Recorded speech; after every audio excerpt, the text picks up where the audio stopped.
Welcome back.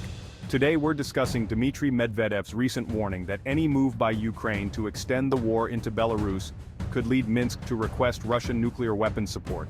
In the context of this nuclear rhetoric, we'll also look at other developments, including Russia's reported escalation in targeting Ukraine's energy grid in what some have dubbed Operation Lights Out. With winter approaching, Ukraine is facing potential power outages that could impact millions. Let's dive into the details.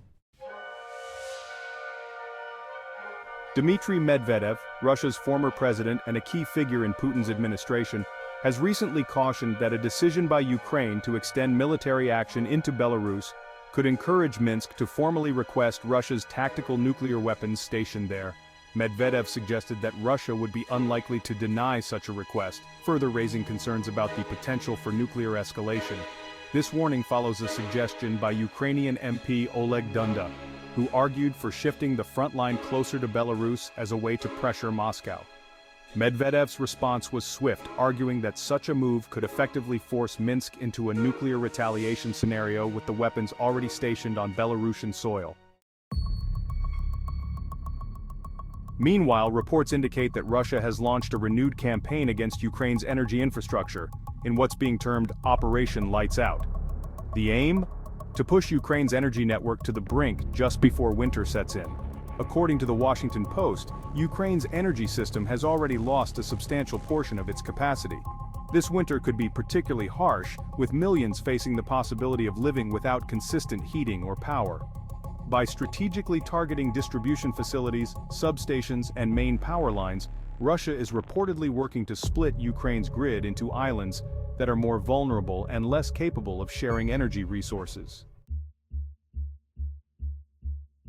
The G7 and NATO allies have reacted to this energy-targeted warfare with concern. U.S. Secretary of State Antony Blinken and NATO leaders emphasized their commitment to supporting Ukraine's energy resilience through aid and emergency infrastructure. Secretary Blinken described Putin's strategy as using winter as a weapon, calling for increased assistance to help Ukraine endure the colder months ahead. European Union officials have echoed this sentiment, with countries like Germany and Poland pledging to supply Ukraine with mobile generators, power stations and funds to fortify its remaining power infrastructure. For Ukraine's citizens, the prospect of a disrupted energy grid brings a whole new set of challenges. Over half of Ukraine's energy capacity has reportedly been lost. Experts predict that if key transmission facilities fail under cold conditions, entire regions could experience blackouts, a situation that would exacerbate the humanitarian crisis already gripping the country. Ukrainian President Volodymyr Zelensky has acknowledged the dire situation, recently calling for international support to prevent what he described as an energy catastrophe. With millions potentially at risk, the stakes are high as Ukraine prepares for another challenging winter. Another critical element in this conflict is Belarus's role as an ally to Russia. Belarusian President Alexander Lukashenko has repeatedly voiced his stance that Belarus would defend itself against any aggression and has emphasized that his country does not wish to become a battlefield. But with nuclear weapons now stationed on Belarusian soil, the pressure on Minsk has increased dramatically. Some analysts suggest that Lukashenko might be walking a fine line, attempting to avoid direct involvement while maintaining strong ties with Moscow. Should hostilities spill over into Belarus, the pressure on him to take a more active stance, potentially including the use of nuclear weapons, could increase.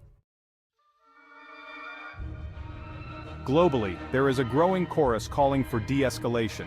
NATO has committed to bolstering its defense, particularly in Eastern Europe, while emphasizing its intention to avoid direct conflict with Russia. Recent diplomatic efforts have shown an increase in calls for negotiations, though both Russia and Ukraine have shown little interest in formal talks as of now.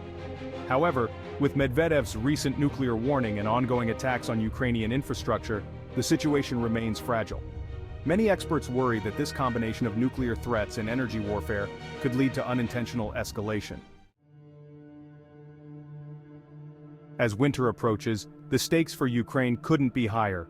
Medvedev's nuclear warning, coupled with Russia's targeted energy attacks, poses a grave challenge not just for Ukraine, but for its Western allies as well. With millions potentially facing a cold winter without reliable power, international aid and support will be crucial to helping Ukraine endure this difficult period. The coming months will test Ukraine's resilience in ways that go beyond the battlefield, and the international community's response could shape the course of this conflict as we move into 2025. We'll keep you updated on the latest developments. Until then, thank you for watching.